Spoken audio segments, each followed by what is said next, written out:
have a session on the reasons for and the problems of changing organisational culture. So organisational culture is the collections, the values, the expectations, the practices that guide and inform the actions, behaviours and decision making of employees.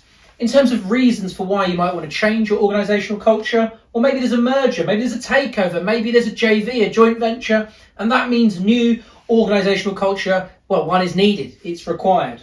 Secondly, it could be due to rapid growth, fast growth, and that may mean there is a switch. For instance, it could be from power culture to role culture if we're thinking about handy, or to a less centralised structure, but because it's role culture, will have formalised roles. And also, of course, it could be the opposite of fast growth. Maybe there's some sort of retrenchment that's happening and therefore a new organisational culture is needed.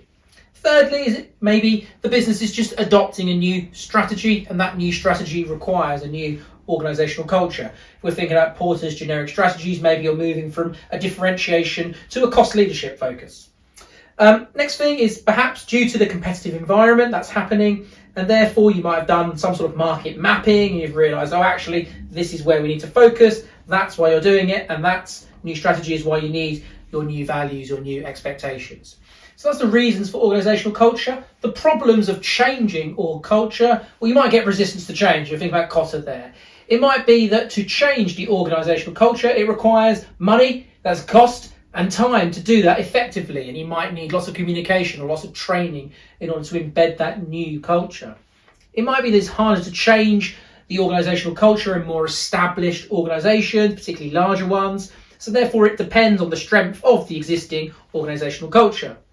And finally, we're thinking about for multinational corporations, MNCs, well, they might need to consider the international cultural differences. And to support that, they might use Hofstede. I hope that helps. See you in the next sesh.